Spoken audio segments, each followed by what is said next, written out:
الحمد لله رب العالمين والصلاة والسلام على أشرف الأنبياء والمرسلين وعلى آله وأصحابه ومن تبعهم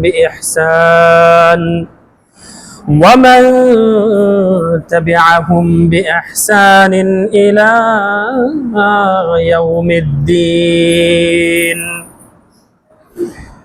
قال الله تبارك وتعالى: يا أيها الذين آمنوا اتقوا الله حق تقاته ولا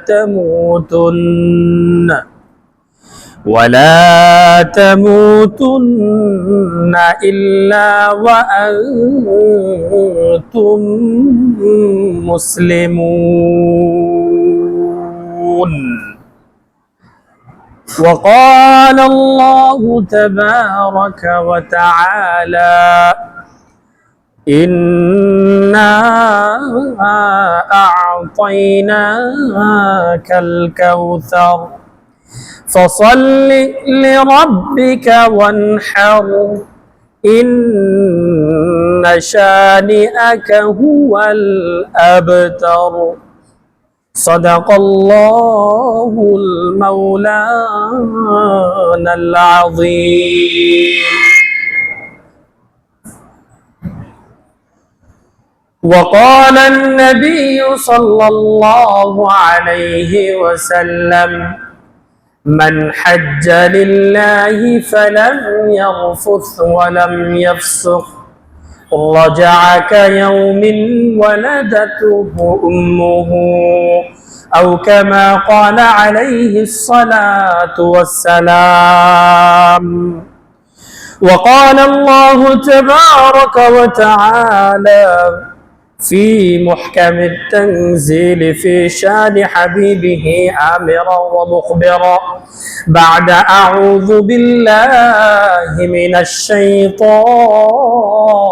الرجيم: إن الله وملائكته يصلون على النبي يا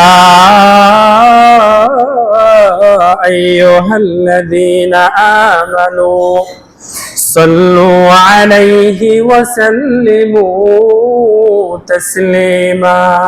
بلغ العلا بكماله كشف الدجى بجماله حسنت جميع خصاله. صلوا عليه وآله नहीं दो जहां में मिसाल मुहम्मद कमाल खुदा है जमाल मुहम्मद बलगल उला बिकमालिही कशफ दुजा बिजमालिही हसनत जमीउ खिसालिही सल्लू अलैहि व आलिही। मक्कार बुके আরবের বুকে মক্কার পরে যেথায় আমিনার ঘর খোদার করুণায় কাউসার হে ঝরছে বারংবার বালাগাল উলা বিকামালিহি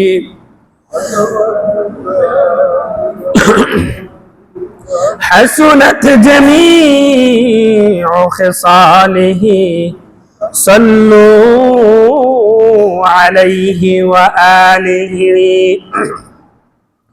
سبحانك لا علم لنا إلا ما علمتنا إن ইন্নাকা আনতাল আলীমুল হাকীম।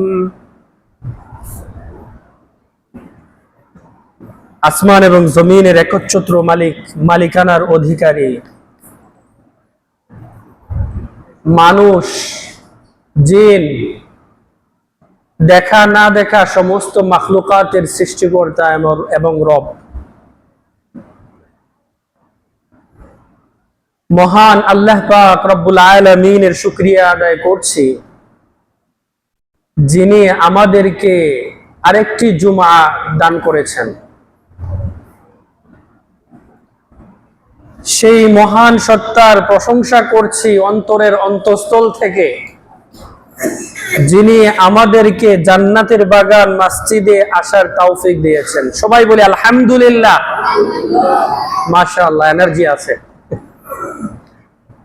আলহামদুলিল্লাহ, ইমানের জোর দেখতে পাচ্ছি আমি অন্তরের অন্তঃস্থল থেকে। আবার বলি আলহামদুলিল্লাহ। এবার ঠিক আছে, মাশাআল্লাহ। আল্লাহ পাক রব্বুল আলামিন আমাদেরকে সৃষ্টির সেরা জীব বানিয়েছেন, আশরাফুল মাখলুকাত। মানুষকে কি বলা হয়? আশরাফুল মাখলুকাত, সৃষ্টির সেরা জীব। মানুষ হয়তোবা ফেরেশতার চাইতে উত্তম হবে, নতবা চতুষ্পদ জানোয়ার কুকুর এবং সিগারের চাইতে অধম হবে। এই উত্তম এবং অধমের মাঝখানে আর কোনো অপশন নাই, আর কোনো চয়েস নাই, তৃতীয় আর কোনো উপায় নাই। হয়তোবা আপনি ফেরেশতার চাইতে উত্তম হবেন, নতুবা আপনি কুকুর এবং সিগালের চাইতে অধম হবেন। আল্লাহ ফেরেশতাকে আশরাফুল মাখলুকাত বলেননি, আল্লাহ অন্য কোন সৃষ্টিকে আশরাফুল মাখলুকাত বলেননি, একমাত্র মানুষকে আল্লাহ বলেছেন ওয়ালাকাদ কাররামনা বানি আদম। আমি আদম সন্তানকে শ্রেষ্ঠত্ব দান করেছি, আমি আদম সন্তানকে সারা পৃথিবীর সমস্ত কিছুর উপর মহিমান্বিত করেছি, মর্যাদা দান করেছি। হয়তোবা আপনি সেই মর্যাদায় বহাল তবিয়তে বাকি থাকবেন, নতবা সেখান থেকে পদস্খলন করে একদম কুকুর সিগালের নিচে নেমে যাবেন। আমরা কোনটা চাই? আমরা আশরাফুল মাখলুকাত হতে চাই কিনা? আমরা ফেরেশতাদের চাইতে উত্তম হতে চাই কিনা? ইনশাআল্লাহ আজকে কয়েকটা কথা বলবো যে কিভাবে আমরা ফেরেশতার চাইতে উত্তম হব। ইনশাআল্লাহ শুনবো কিনা? আল্লাহ পাক রব্বুল আলামিন তৌফিক দান করুন। সবাই বলি ওমা তাওফীকি ইল্লা বিল্লাহ। মহান আল্লাহ পাক রব্বুল আলামিন আমাদেরকে একটি মিশন দিয়ে পাঠিয়েছেন। কি দিয়ে পাঠিয়েছেন? একটা মিশন। জীবন মানে একটা সংগ্রাম, জীবন মানে একটা ইতিহাস এবং একটা অধ্যায়। প্রত্যেকটা মানুষের জীবনে বিশাল একটা ইতিহাস আছে। প্রত্যেকটা মানুষের জীবনী লিখলে মানে ভলিউম আফটার ভলিউম লেখা যাবে এবং তার কোনো অন্ত নাই, তার কোনো শেষ নেই। সেই মিশনেবল জীবনে আল্লাহ পাক রব্বুল আলামিন আমাদেরকে গাইডেন্স দিয়েছেন, দিক নির্দেশনা দিয়েছেন, একটা পরিপূর্ণ প্রেসক্রিপশন দিয়েছেন যে আমাদেরকে সেই প্রেসক্রিপশনের ভেতরেই থাকতে হবে। আমি অসুস্থ হয়েছি, আমি ডাক্তারের শরণাপন্ন হলাম, ডাক্তারের কাছে গেলাম, ডাক্তার আমাকে পরীক্ষা নিরীক্ষা করলেন, আমার সমস্ত সমস্যা তাকে খুলে বললাম, তিনি আমাকে কিছু ওষুধ দিবেন এবং কিছু নিয়ম বলে দেবেন। আপনি এই খেতে পারবেন, এই খেতে পারবেন না, আপনি এই করতে পারবেন, এই করতে পারবেন না। এবার আমার প্রশ্ন হচ্ছে, যদি আপনি দ্রুত ডাক্তারের চিকিৎসার ফলাফল পেতে চান, তাহলে ডাক্তারের পরামর্শ মেনে চলতে হবে, নাকি যেভাবে ইচ্ছা সেভাবে আপনি চললে ওষুধ মানে আপনি ডাক্তারের সুস্থতার ফলাফল পাবেন? কোনটা করতে হবে? অবশ্যই ডাক্তারের প্রেসক্রিপশন মেনে চলতে হবে, ডাক্তারের প্রেসক্রিপশনকে অনুসরণ করতে হবে। ঠিক তেমনি ভাবে আল্লাহ পাক রব্বুল আলামিন আমাদেরকে একটা প্রেসক্রিপশন দিয়েছেন। সেই প্রেসক্রিপশন কি? আল্লাহ পাক রব্বুল আলামিন পবিত্র কোরআনুল কারীমের মধ্যে বলেছেন, যালিকাল কিতাবু লা রাইবা ফীহি হুদাল লিল মুত্তাকিন। আল্লাহ পাক রব্বুল আলামিন সমস্ত মানব জাতিকে সম্বোধন করে বলছেন, হে আমার বান্দারা, আমি অত্যন্ত মায়া মোহাব্বত করে তোমাদেরকে সৃষ্টি করেছি এবং সমস্ত সৃষ্টির উপর তোমাদেরকে শ্রেষ্ঠত্ব দান করেছি। তারপর এমনিতে আমি তোমাদেরকে ছেড়ে দেই নাই। দুনিয়াতে পাঠানোর পর তোমাদের জীবন পন্থা আমি বলে দিয়েছি, জীবনের পথ এঁকে দিয়েছে, জীবনের রেখা এঁকে দিয়েছে। আল্লাহ পাক রব্বুল আলামিন বলেন, সাব্বিহ ইসমা রাব্বিকাল আ'লা আল্লাযী খালাকা ফাসাওয়া। তোমরা আমি রবের তাসবিহাত করো, তোমরা আমি রবের প্রশংসা করো। আল্লাযী খালাকা ফাসাওয়া, যিনি তোমাদেরকে সৃষ্টি করেছেন এবং তোমাদের সৃষ্টির মধ্যে একটি ভারসাম্যতা রক্ষা করেছেন। এবং আল্লাহ পাক রব্বুল আলামিন বলেছেন, ওয়াল্লাযী কদ্দারা ফাহাদা, এবং যিনি তোমাদের তাকদীর এবং ভাগ্য নির্ধারণ করে দিয়েছেন এবং তোমাদেরকে হেদায়েতের রাস্তা দেখিয়ে দিয়েছেন। আর সেই হেদায়েতের রাস্তা কি? আল্লাহ পাক রব্বুল আলামিন সূরাতুল বাকারার 2য় আয়াতে বলেন, যালিকাল কিতাবু লা রাইবা ফীহি, ওহা এমন একটি কিতাব, ওহা এমন একটি গ্রন্থ যেখানে বিন্দু পরিমাণ সন্দেহ নেই, হুদাল লিল মুত্তাকিন, এবং যা সমস্ত মানব জাতির জন্য আলোকবর্তিকা, সমস্ত মানব জাতিকে সঠিক পথ দেখাবে, সমস্ত মানব জাতির জন্য হেদায়েতের আলোকবর্তিকা। সুবহানাল্লাহ। পবিত্র কোরআনুল কারীম হচ্ছে সবার জন্য পথ প্রদর্শনকারী, দিক নির্দেশনাকারী, সঠিক পথ প্রদর্শনকারী। সেই কোরআন হচ্ছে আল্লাহর পক্ষ থেকে আমাদের জন্য প্রেসক্রিপশন। ঠিক যেভাবে অসুস্থ হলে আমরা ডাক্তারের কাছে যাই এবং ডাক্তার সাহেব আমাদেরকে প্রেসক্রিপশন দেন, অনুরূপ ভাবে আল্লাহ পাক রব্বুল আলামিন আমাদের আধ্যাত্মিক রোগের চিকিৎসার জন্য, আমাদের জীবনের কল্যাণের জন্য, দুনিয়াতে কল্যাণকামী হওয়ার জন্য এবং আখিরাতে সফলকাম হওয়ার জন্য পবিত্র কোরআনুল কারীম আমাদেরকে দান করেছেন। সেই পবিত্র কোরআনুল কারীম আল্লাহর পক্ষ থেকে বিশাল এক নিয়ামত, বিশাল এক অনুগ্রহ, বিশাল এক অনুদান, যার শুকরিয়া আদায় করে আমরা শেষ করতে পারবো না। সুবহানাল্লাহ। প্রিয় ভাইরা আমার, সেই জন্য পবিত্র কোরআনুল কারীমকে মহব্বত করতে হবে দিল থেকে। এবং কোরআনের ধারক এবং বাহক যারা আছেন, কোরআনের ধারক এবং বাহক যারা আছেন, তাদেরকে দিল থেকে মহব্বত করতে হবে, তাদেরকে অন্তর থেকে মহব্বত করতে হবে। আল্লাহ পাক রব্বুল আলামিন কোরআন আমাদেরকে দান করেছেন। সেই কোরআনের মধ্যে সবকিছু সুন্দর করে বিশ্লেষণ করে দিয়েছেন, বর্ণনা করে দিয়েছেন। আল্লাহ পবিত্র কোরআনুল কারীমের মধ্যে বলেন, ওয়ালাকাদ ইয়াসসারনাল কুরআনা লিয-যিকরি ফাহাল মিন মুদ্দাকির। আল্লাহ পাক রব্বুল আলামিন বলেন, এবার আমি আমার কোরআনের মুআজিজা দেখাবো তোমাদেরকে। কোরআন এমন একটি গ্রন্থ, কোরআন এমন একটি কিতাব, এই কিতাবকে আমি সবার জন্য সহজ করে দিয়েছি। যিনি এই কোরআন মুখস্থ করতে চান, তিনি এই কোরআন হিফজ করতে পারবেন। যিনি এই কোরআন নিয়ে গবেষণা করতে চান, তিনি এই কোরআন নিয়ে গবেষণা করতে পারবেন। যিনি এই কোরআনের ইলম অর্জন করতে চান, তিনি এই কোরআনের ইলম অর্জন করতে পারবেন।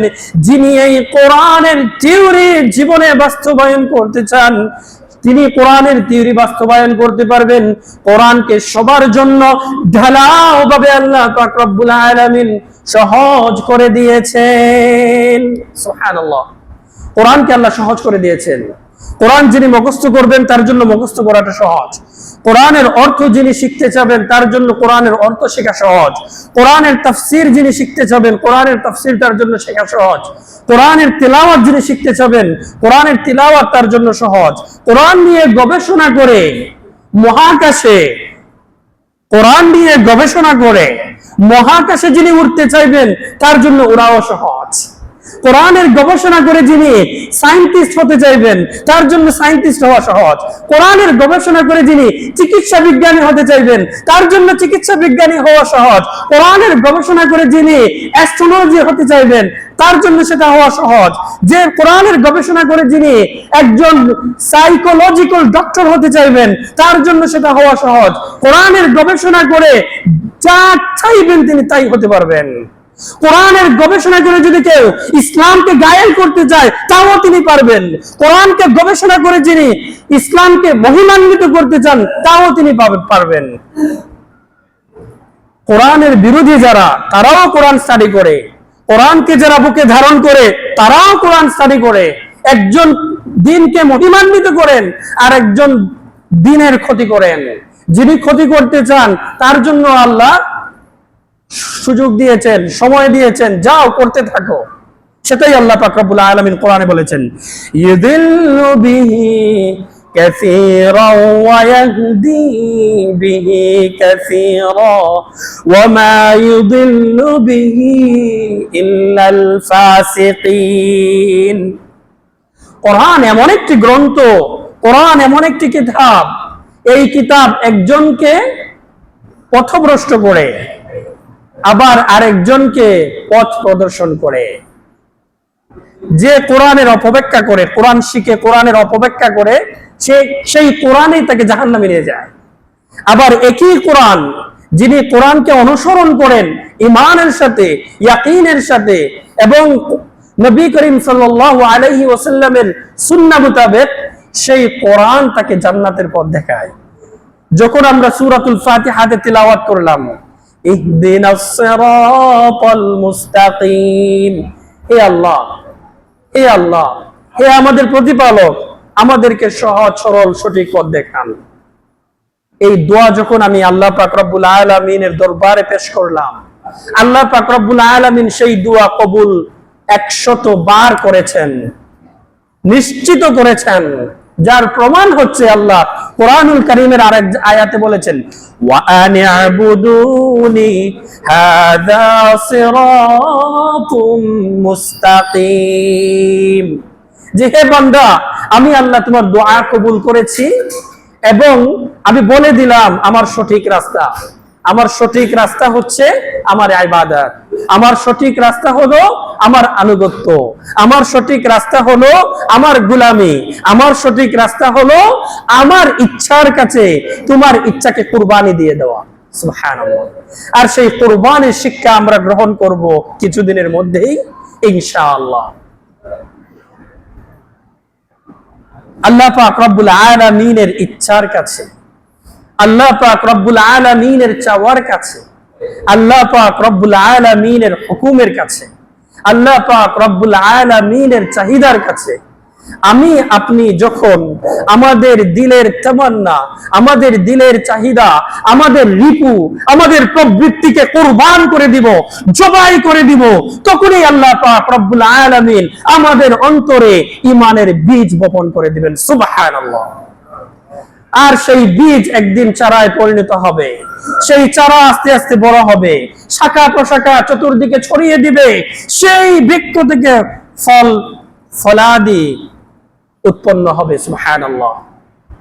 কিভাবে ঈমানের চারা গজায় এবং সেটা কিভাবে বড় হয়, আবার সেখানে ফল ফুল কিভাবে আসে, তার ব্যাখ্যা দিতে গেলে আমাকে সময় দিতে হবে, সেই সময় আমার সামনে নেই। যাই হোক, আমি সংক্ষিপ্ত পরিসরে বলতে চাই, যদি আমরা আমাদের নিজেদেরকে কুরবান করে দিতে পারি আল্লাহ পাক রব্বুল আলামিনের কাছে, তখনই আল্লাহ পাক রব্বুল আলামিন ঈমানের বীজ আমাদের অন্তরে বপন করে দিবেন এবং সেই ঈমানের চারা উঠবে। ঈমান সুবিশাল সুপ্রশস্ত এক বৃক্ষে পরিণত হবে এবং সেই বৃক্ষের প্রতিটি শাখা প্রশাখায় ফল ফুল বের হবে। সুবহানাল্লাহ। আমরা চাই কিনা? আমরা চাই কিনা? অবশ্যই চাই। সেই জন্যই কুরবানির শিক্ষা গ্রহণ করতে হবে আমাদেরকে। কুরবানির শিক্ষা ঠিক যেভাবে ইব্রাহিম আলাইহিস সালাম ইসমাঈল আলাইহিস সালামকে জবাই করার ভেতর দিয়ে, জবাই যদিও করতে হয়নি, কিন্তু ইব্রাহিম আলাইহিস সালাম তো জানতেন না যে তাকে পরীক্ষা করা হচ্ছে। তিনি কি জানতেন? ইব্রাহিম আলাইহিস সালাম জানতেন যে এটা পরীক্ষা, আমাকে আমার সন্তানকে জবাই করতে হবে না। না না না, তিনি জানতেন না। তিনি তো মনে প্রাণে সেই বিশ্বাস নিয়েই ছেলেকে নিয়ে রওনা দিয়েছেন খোলা প্রান্তরে, ছেলেকে জবাই করবেন। এক হাতে খঞ্জর আর এক হাতে ছেলের হাত, তিনি রওনা হয়েছেন আল্লাহর হুকুম পালন করতে। সেই ময়দানে গেলেন, ইসমাইল আলাইহিস সালামকে শুয়ে দিলেন মাটির উপর। তারপর ইব্রাহিম আলাইহিস সালাম প্রস্তুত হলেন ছেলেকে জবাই করতে। সুবহানাল্লাহ, ইহা যে এক আত্মোৎসর্গের জ্বলন্ত প্রমাণ, মহান আল্লাহর কাছে বান্দার বড় ইমতিহান। এটা একটা বিশাল পরীক্ষা।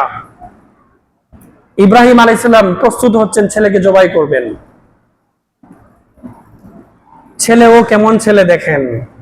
বাবা যখন বললেন, ইন্নী আরা ফিল মানাম আন্নী আযবাহুকা ফানজুর মাযা তারা, হে আমার বৎস, হে আমার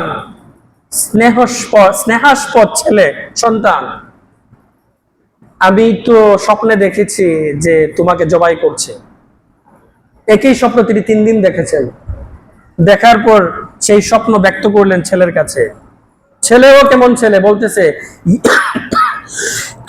ইয়া আবাতি ফাআল মা তু'মার সাতাজিদুনি ইনশাআল্লাহু মিনাস সাবিরিন, যে হে আমার শ্রদ্ধেয় পিতা, আল্লাহ পাক রব্বুল আলামিনের পক্ষ থেকে আপনি যা আদিষ্ঠিত হয়েছেন তা পালন করুন। আপনি আমাকে নিয়ে চিন্তা করবেন না, আপনি আমাকে ধৈর্যশীলদের অন্তর্ভুক্ত পাবেন। আমি কোনো ধরনের ব্যতিক্রম করব না, আমি প্রস্তুত। আল্লাহ পাক রব্বুল আলামিনের হুকুমে বাবা এবং ছেলে রওনা দিলেন। আল্লাহ পাক রব্বুল আলামিনের হুকুমে ইব্রাহিম আলাইহিস সালাম ছুরি চালাবেন গলায়। এমন সময় আল্লাহ পাক রব্বুল আলামিন ডাক দিলেন, ওয়ানাদাইনাহু আইয়া ইব্রাহিম قد صدقت الرؤيا إنا كذلك نجزي المحسنين। আল্লাহ পাক রব্বুল আলামিন ডাক দিলেন, হে ইব্রাহিম, হে আমার খলিল, আমি তোমার ছেলের রক্ত মাংস চাই না। তোমার ছেলের রক্ত মাংস দিয়ে আমার কোনো প্রয়োজন নেই। আমি আল্লাহ তোমাকে পরীক্ষা করছিলাম যে তুমি আমাকে কতটুকু ভালোবাসো। তুমি আমাকে ভালোবাসো নাকি তুমি তোমার সন্তানকে ভালোবাসো? তুমি আমাকে ভালোবাসো নাকি তুমি তোমার স্ত্রীকে বেশি ভালোবাসো? হে ইব্রাহিম, তুমি তোমার পরীক্ষায় পাশ করে ফেলেছো। তোমার ছেলেকে জবাই করতে হবে না। আমি আল্লাহ জান্নাত থেকে একটি পশু পাঠিয়ে দিলাম, সেই পশুকে তোমার ছেলের পরিবর্তে জবাই করে নাও। ইব্রাহিম আলাইহিস সালাম সেই জান্নাতি পশুকে জবাই করলেন। তো কুরবানির ইতিহাস এই হচ্ছে একটা ইতিহাস। কুরবানির প্রথা, কুরবানির ইতিহাস আসলে ইব্রাহিম আলাইহিস সালাম থেকে না। কুরবানির প্রথা শুরু হয়েছে আদম আলাইহিস সালামের 2 সন্তান হাবিল এবং কাবিল থেকে। ইব্রাহিম আলাইহিস সালামের কুরবানির প্রক্রিয়া এক ধরনের, হাবিল এবং কাবিলের কুরবানির প্রক্রিয়া ছিল অন্য ধরনের। আপনারা সবাই জানেন হাবিল এবং কাবিলের ঘটনা, তাই না? হাবিলের সাথে এক বোন হয়েছে, কাবিলের সাথে আরেক বোন হয়েছে, এবং তখন বিয়ের প্রথা ছিল যে এক জুরের ছেলের সাথে অন্য জুরের মেয়ের বিয়ে হবে, এবং একই জুরের ছেলে এবং মেয়েকে একে অপরের ভাই বোন হিসেবে ধর্তব্য করা হতো, মানে ধরা হতো। দেখা গেল হাবিলের সাথে যেই মেয়ে হয়েছে সে তেমন সুন্দরী হয় নাই, কিন্তু কাবিলের বোন সুন্দরী। আদম আলাইহিস সালাম বললেন হাবিল কাবিলের বোনকে বিয়ে করবে, কাবিল হাবিলের বোনকে বিয়ে করবে। হাবিল বলল যে সামিয়ানা ওয়া আতানা, বাবা শুনলাম এবং আনুগত্য করলাম, মানে আমি প্রস্তুত। কাবিল বলছে যে না, আমি এই ফয়সালা মানি না, আমি হাবিলের বোনকে বিয়ে করব না, আমি আমার বোনকে বিয়ে করব। নাউযুবিল্লাহ। আল্লাহ পাক রব্বুল আলামিন এই দৃষ্টান্ত আমাদের জন্য রেখেছেন, এখান থেকে যেন আমরা শিক্ষা গ্রহণ করি, ইবরত হাসিল করি। শেষ পর্যন্ত আদম আলাইহিস সালাম চিন্তা করলেন যে একটা সমাধানে তো আসতে হবে, একটা সমাধানে আসতে হবে। আদম আলাইহিস সালাম বললেন যে ঠিক আছে, তোমরা উভয়ই কুরবানি দাও আল্লাহর জন্য। যার কুরবানি আল্লাহ কবুল করবেন সেই হাবিলের বোন মানে ওর নাম ছিল একলিমা বা আকলিমা, তাকে বিয়ে করতে পারবে। তো হাবিল একদম একনিষ্ঠ মন নিয়ে ইখলাসের সাথে, সে ছিল একজন মেষপালক, শেপার্ড, ইংরেজিতে বলা হয় তাকে শেপার্ড, রাইল গনাম, মেষপালক। সে মানে মেষ, ছাগল, ভেড়া ইত্যাদি পালন করত। সে তার সর্বোত্তম সবচেয়ে সুন্দর মেষটাকে, ভেড়াটাকে নিয়ে আসলো কুরবানির জন্য, খোলা আকাশের নিচে রেখে দিল মাঠের মধ্যে। তখন কুরবানির কথা ছিল যে প্রত্যেকের কুরবানি খোলা আকাশের নিচে আল্লাহর জন্য প্রস্তুত করবে এবং রেখে দিবে, এবং আকাশ থেকে আগুন এসে যেই কুরবানিকে বা যার জিনিসটাকে জ্বালিয়ে পুড়িয়ে ছারখার করে দিবে, মানে হচ্ছে সেটা আল্লাহর কাছে কবুল হয়েছে। আর অন্যদিকে কাবিল কি করলো? সে ছিল একজন কৃষক, সে গম ইত্যাদি চাষ করত। সে কিছু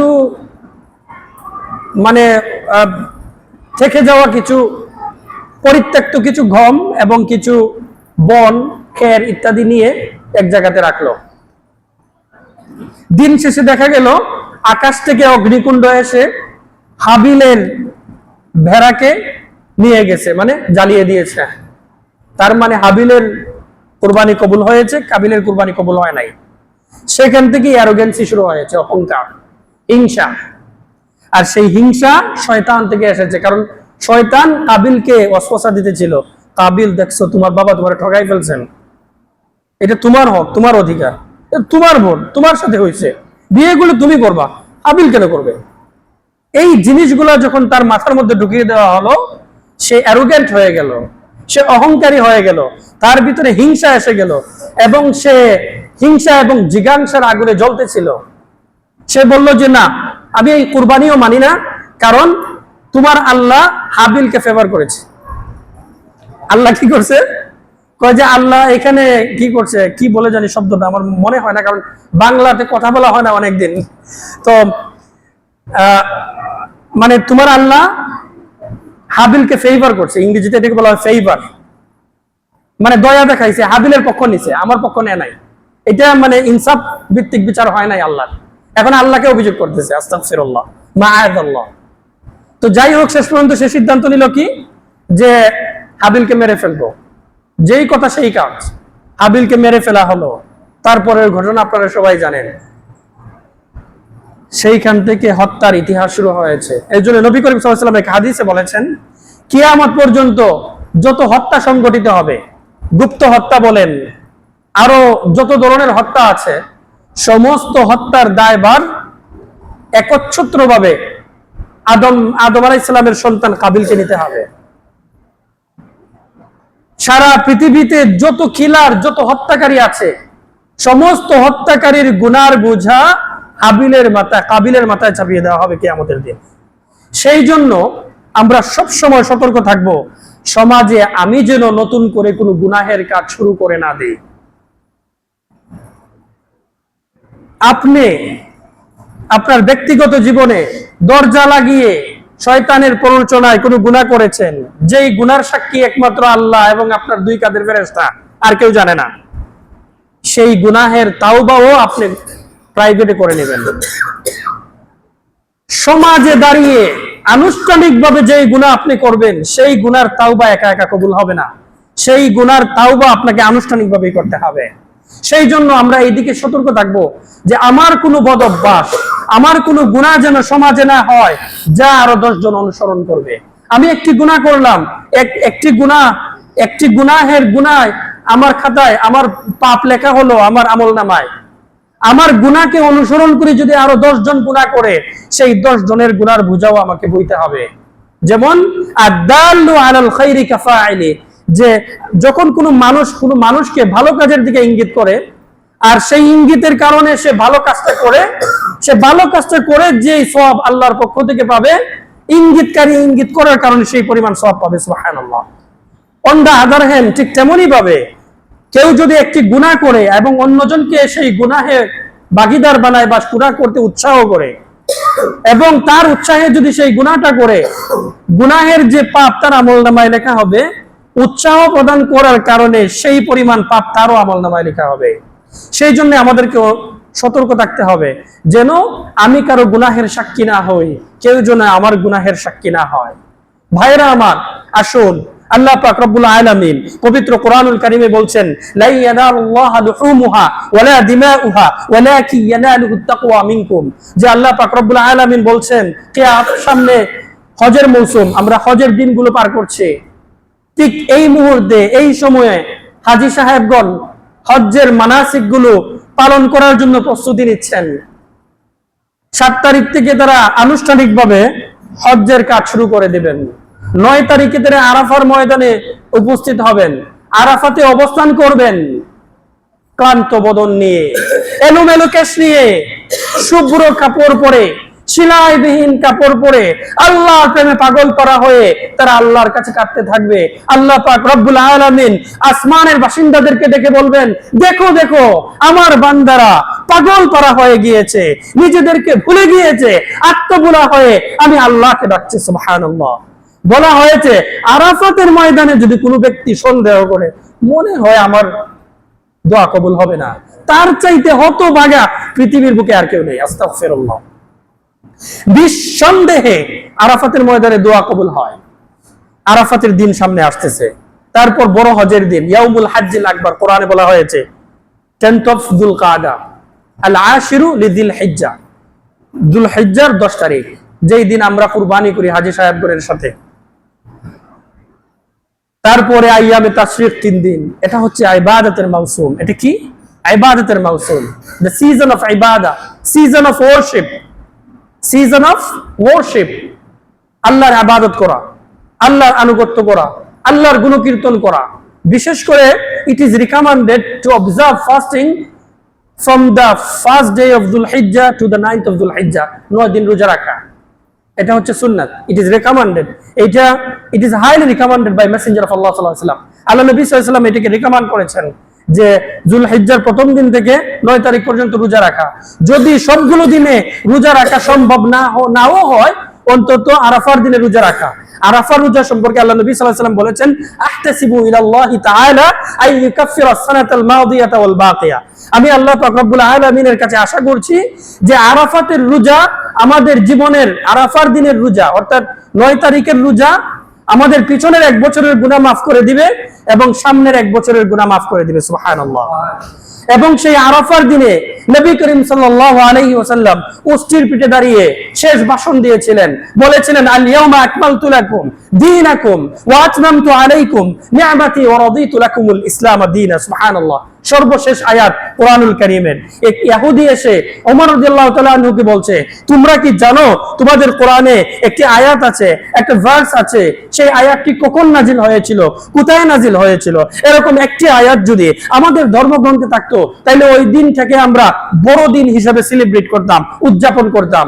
ওমর রাদিয়াল্লাহু তাআলা আনহু বললেন, আমি মুসলমান, আমি নবী থেকে শিক্ষা নিয়েছি, আমি জানি সেই আয়াতটি কি এবং আমি জানি সেই আয়াতটি কোথায় নাজিল হয়েছিল, আমি জানি সেই আয়াতের তাৎপর্য। তারপর তিনি সেই আয়াতটি তেলাওয়াত করলেন। নবী করিম সাল্লাল্লাহু আলাইহি সাল্লাম ঘোষণা করে দিলেন যে আল ইয়াউমা আকমালতু লাকুম দীনাকুম, আল্লাহ পাক রব্বুল আলামিনের পক্ষ থেকে আজকে তোমাদের দিনকে পরিপূর্ণ করে দেওয়া হলো। ওয়া আকমালতু আলাইকুম নি'মাতি, এবং আমি আল্লাহর পক্ষ থেকে সমস্ত অনুগ্রহ, সমস্ত নিয়ামত রাজি সবকিছুকে তোমাদের জন্য পরিপূর্ণ করে দিলাম। ওয়া রাদিতু লাকুমুল ইসলাম দীনা, এবং আমি ইসলামের প্রতি সন্তুষ্ট হয়ে গেলাম তোমাদের জন্য। সুবহানাল্লাহ। সেই দিনটা একটা ঐতিহাসিক দিন, যেই দিন আল্লাহ আমাদের উপর, আমাদের জন্য ইসলামকে সন্তুষ্ট করে, ইসলামের প্রতি সন্তুষ্ট হয়ে গেলেন। এমন একটা দিন যেই দিন আল্লাহ পাক রব্বুল আলামিন তার সমস্ত অনুগ্রহকে পরিপূর্ণ করে দিলেন। এমন একটি দিন যেই দিনে আল্লাহ আমাদের দিন ইসলামকে পরিপূর্ণ করে দিলেন। সুবহানাল্লাহ। সেই দিনটি সামনে আসছে, আমরা রোজা রাখবো ইনশাআল্লাহ। কি বলেন? আমরা রোজা রাখবো 9 যুলহিজ্জা, তারপর আমরা কুরবানি করব। আর সেই কুরবানি হবে একমাত্র আল্লাহ পাক রব্বুল আলামিনের জন্য। লা ইয়ানালুল্লাহা লুহুমুহা ওয়ালা দিমাউহা ওয়ালাকিন ইয়ানালুহু তাকওয়া মিনকুম কাযালিকা সাখখারাহা লাকুম লিতুকাব্বিরুল্লাহা আলা মা হাদাকুম ওয়া বাশশিরিল মুহসিনিন। আল্লাহ বলছেন, তোমরা যেই পশু জবাই করো সেই পশুর রক্ত মাংস কোনো কিছুই আমি আল্লাহর কাছে পৌঁছে না। আমি শুধু আল্লাহ দেখি তোমাদের অন্তরের অবস্থা, তোমাদের অন্তরের একনিষ্ঠতা, যে ঠিক তোমরা সেটা আমি আল্লাহকে খুশি করার জন্য করছো কিনা। সেই জন্য ভাইরা আমার, আমরা যেভাবে আমরা বনের পশুর গলায় ছুরি চালাবো, ঠিক তেমনি যেন আমরা আমাদের প্রবৃত্তির গলায় ছুরি চালাতে পারি।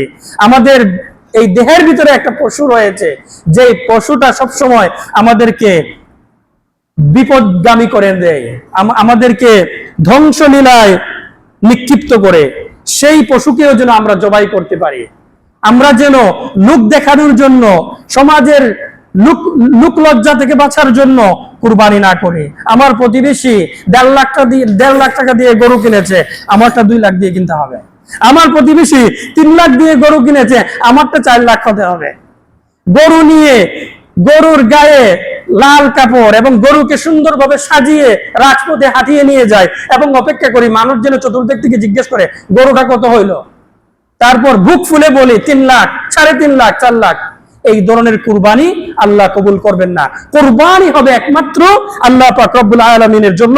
কুরবানির ফজিলত সম্পর্কে আম্মা জান আয়েশা সিদ্দিকা রাদিয়াল্লাহু তাআলা আনহার একটা হাদিস বলে ইনশাআল্লাহ আমি আমার কথা শেষ করে নেব। আন আয়েশা রাদিয়াল্লাহু তাআলা আনহা আন্না নবী সাল্লাল্লাহু আলাইহি ওয়াসাল্লাম قال ما عمل ابن آدم يوم النحر عملا أحب إلى الله عز وجل من هراقة دم وإنه ليأتي يوم القيامة بقرونها وأظلافها وأشعارها وإن الدم ليقع من الله عز وجل بمكان قبل أن يقع على الأرض فطيبوا بها نفسا। লম্বা হাদিস। আম্মা জান আয়েশা রাদিয়াল্লাহু তাআলা আনহা বর্ণনা করেন আল্লাহ নবী সাল্লাল্লাহু আলাইহি ওয়াসাল্লাম থেকে, আল্লাহ নবী সাল্লাল্লাহু আলাইহি ওয়াসাল্লাম বলেন যে ইয়াউমুন নাহর, ইয়াউমুল হজ্জিল আকবার, জিলহজ্জের 10 তারিখে বান্দা যত ইবাদত করে কোনো ইবাদতেই কুরবানির চাইতে উত্তম হতে পারে না। মিন হিরাকাতি দামিন, মানে একটা পশুর গলায় ছুরি চালিয়ে যেভাবে রক্ত প্রবাহিত করা হয় তার চাইতে উত্তম কোনো ইবাদত ওই দিন হতে পারে না। ওই দিন হয়তো বা আপনি তাসবিহ তাহলিল করবেন, কিন্তু সেই তাসবিহ তাহলিল কুরবানির চাইতে উত্তম হবে না। ওই দিন আপনি সাদাকা দিবেন, সেই সাদাকা কুরবানির চাইতে উত্তম হবে না। ওই দিন আপনি নফল নামাজ আদায় করবেন, সেই নামাজ কুরবানি থেকে উত্তম হবে না। আরো যত ধরনের ইবাদত রয়েছে কোনো ইবাদতেই কুরবানি থেকে উত্তম হয় না। সেই জন্য আমাদের যাদের কুরবানি করার সামর্থ্য রয়েছে আমরা সেই দিন কুরবানি করার চেষ্টা করব ইনশাআল্লাহ। কেন? আল্লাহ নবী সাল্লাল্লাহু আলাইহি ওয়াসাল্লাম বলেন কেন আল্লাহর কাছে প্রিয়, ওয়া ইন্নাহু লায়াতি ইয়াউমাল কিয়ামাতি বিকুরুনিহা ওয়া আযলাফিহা ওয়া আশআরিহা। কিয়ামতের দিন কুরবানির পশু আল্লাহর সামনে উপস্থিত হবে তার 2টা শিং নিয়ে, তার গায়ের পশম নিয়ে, এগুলো নিয়ে সে আল্লাহ পাক রব্বুল আলামিনের কাছে উপস্থিত হবে। ওয়া ইন্নাদ দামা লা ইয়াকাউ মিনাল্লাহি আযজা ওয়া জাল বিমাকানিন ক্বাবলা আন ইয়াকা আলাল আরদ। সুবহানাল্লাহ। যখন কোনো বান্দা ইখলাসের সাথে আল্লাহর জন্য কুরবানি করে তার পশুর রক্ত জমিনকে স্পর্শ করার আগেই তার কুরবানি আল্লাহর কাছে পৌঁছে যায়। সুবহানাল্লাহ। আমরা চাই কি চাই না? আমরা কি চাই যে আমাদের কুরবানি আল্লাহর কাছে পৌঁছে যাক আমাদের পশুর গায়ের রক্ত জমিনকে স্পর্শ করার আগেই? অবশ্যই চাই। সেই জন্য আমাদের দিলকে পরিশুদ্ধ করতে হবে। প্রত্যেকটি কাজ শুরু করার আগে চোখ বন্ধ করে আমরা আমাদের বাম পাশের বুকে হাত দিয়ে একটু আল্লাহকে অনুভব করার চেষ্টা করব, যে দেখি আল্লাহ আমার কলবে আছেন কিনা, আল্লাহ আমার কলবে আছেন কিনা। মাঝে মধ্যে আমি চোখটা বন্ধ করব, একা একা আল্লাহর দিকে মুতাওয়াজ্জু হব এবং দেখব আল্লাহ আমার কলবে আছেন কিনা। এটাকে বলা হয় উকুফুল কলব। কি বলে? উকুফুল কলব। প্রত্যেকটা মানুষের জন্য একজন আধ্যাত্মিক ডাক্তারের প্রয়োজন, ঠিক যেভাবে আমরা আমাদের দুনিয়াতে শারীরিক চিকিৎসার জন্য ডাক্তারের প্রয়োজন। শারীরিকভাবে অসুস্থ হলে আমরা ডাক্তারের কাছে যাই, ঠিক তেমনি ভাবে আমাদের আধ্যাত্মিক কলবের চিকিৎসার জন্য আমাদের একজন ডাক্তার প্রয়োজন। তিনি হচ্ছেন একজন স্কলার, বড় কোনো আল্লাহর ওলি অথবা বড় কোনো একজন স্কলার যিনি কোরআন এবং হাদিসের জ্ঞান রাখেন। কেমন আল্লাহর ওলির কাছে আমরা গিয়ে বায়াত হব, কেমন আল্লাহর ওলির শরণাপন্ন হব ইনশাআল্লাহ 2 মিনিট মানে চিকিৎসার জন্য, আমাদের আধ্যাত্মিক রোগের চিকিৎসার জন্য তাযকিরাতুস সামি ওয়াল মুতাকাল্লিম, একজন গ্রন্থ প্রণেতা, তিনি সেই বর্ণনা দিয়েছেন, সেই ডেফিনিশন ফাওয়াইদ কুইদ দিয়েছেন এভাবে বলে, আল উলামা, এক নম্বর হলো ওই সমস্ত আলিম যারা কোরআন এবং হাদিসের নিখুঁত জ্ঞান রাখেন, আল আলিমুন, এবং ইসলামের সমস্ত জ্ঞানে পারদর্শী, আল আমিলুন, তিনি যতটুকু জানেন তার উপর আমল করেন, আল আবরার, এবং যিনি সৎকর্ম পরায়ণ, মানে সৎকর্ম সম্পাদনকারীদের অন্তর্ভুক্ত, ওয়াল মুত্তাকুন, এবং যার ভিতরে সর্বোপরি আল্লাহর ভীতি রয়েছে, ভয় রয়েছে, আল্লাযীনা কাসাদু বিহি ওয়াজহাল্লাহিল কারীম, এবং তার সমস্ত কিছুর দ্বারা তিনি একমাত্র আল্লাহর সন্তুষ্টি কামনা করেন। এমন একজন ব্যক্তির কাছে আমাদের শরণাপন্ন হতে হবে এবং তার কাছ থেকে আধ্যাত্মিক রোগের চিকিৎসা নিতে হবে। এবং তিনি প্রায় 6টা জিনিসের উপদেশ দিবেন। 1 নাম্বার ইস্তিগফার, 2 নাম্বার নবী করিম সাল্লাল্লাহু আলাইহি ওয়াসাল্লামের উপর জিকির, 3 নাম্বার মুরাকাবা, 4 নাম্বার ওকুফুল কলব, 5 নাম্বার কোরআনুল কারীমের তিলাওয়াত, 6 নাম্বার সুহবতে আহলুল্লাহ, আল্লাহওয়ালা যারা তাদের সহবতে থাকা, তাদের সংস্পর্শে থাকা। এই 6টা জিনিস আমি আমাকে উপদেশ দিচ্ছি এবং আমাদের সবার জন্য আমরা পালন করার চেষ্টা করব অন এ রেগুলার বেসিস। প্রতিদিন অন্তত 100 বার ইস্তেগফার পড়বেন কিনা? প্রতিদিন অন্তত 100 বার দরুদ পড়বেন। প্রতিদিন কিছু সময় হলেও মুরাকাবা করবেন, কিবলার দিকে মুখ করে বসবেন, চোখ বন্ধ করে আল্লাহকে মনে মনে স্মরণ করবেন, মুখ দিয়ে জিকির করবেন না। অন্তর যেন আপনার আল্লাহ আল্লাহ জপে, এবং আপনি ফিল করবেন, অনুভব করবেন যে আপনার অন্তরটা আল্লাহর নূরে নূরান্বিত হয়ে যাচ্ছে। 4 নাম্বার ওকুফুল কলব। ওকুফুল কলব মানে হলো প্রতি মুহূর্তে কলবকে চেক করা। ডাক্তার যেভাবে রোগীকে কতক্ষণ পরে এসে চেক করে, আপনি আপনার কলবকে চেক করবেন যে এই মুহূর্তে আপনি গায়রুল্লাহকে স্মরণ করছেন নাকি আল্লাহকে স্মরণ করছেন। যদি আপনি গায়রুল্লাহকে স্মরণ করেন, শাস্তি হিসেবে আল্লাহ বলেছেন ওমাই ইয়াশু আন যিকরির রহমান নুকাইয়িদ লাহু শাইতানান ফাহুয়া লাহু কারিন। অল্প কিছুক্ষণের জন্য আপনার অন্তর যদি আল্লাহর জিকির থেকে গাফেল হয়ে যায়, শাস্তি হিসেবে আল্লাহ শয়তানকে আপনার জন্য কারিন হিসেবে নিয়োগ করে দিবেন, এবং সেই শয়তান আপনাকে বিপদগামী রাস্তায় নিয়ে যাবে। আস্তাগফিরুল্লাহ। সেই জন্য উকুফুল কলব, কলবকে আমরা চেক করব যে আমার কলবের মধ্যে আল্লাহ আছেন কিনা। 5 নাম্বার অন্তত 1 পারা কোরআন প্রতিদিন তেলাওয়াত করার চেষ্টা করব। 6 number on a regular basis আলেম উলামা হতে হবে এমন না, আল্লাহওয়ালা যিনি 5 ওয়াক্ত নামাজ পড়েন, যার আচার ব্যবহার আপনাকে মুগ্ধ করে, যার মধ্যে আপনি গুনাহের আলামত দেখেন না, এমন ব্যক্তির সাথে চলাফেরা করবেন, উঠা বসা করবেন। আলেম উলামায়ে কেরামের মাহফিলে যাবেন, মাজলিসে যাবেন, হালাকায় যাবেন, তাদের কথা শুনবেন।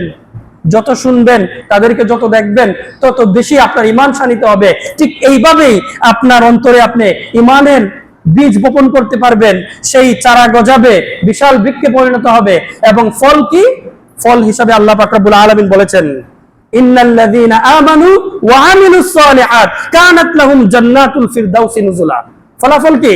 ফলাফল হলো আপনার অন্তরে যে ঈমানের চারা গজিয়েছে, সেই ফল কি? ফল হচ্ছে জান্নাত। আল্লাহ পাক রব্বুল আলামিন আমাদেরকে জান্নাতুল ফিরদাউস দান করবেন। আল্লাহ পাক রব্বুল আলামিন আমাদের সবার কুরবানিকে কবুল করুন ইনশাআল্লাহ। আল্লাহ পাক রব্বুল আলামিন আমাদেরকে জান্নাতুল ফিরদাউস নসিব করুন ইনশাআল্লাহ। আল্লাহ পাক রব্বুল আলামিন মওতের সময় ঈমান নসিব করুন ইনশাআল্লাহ।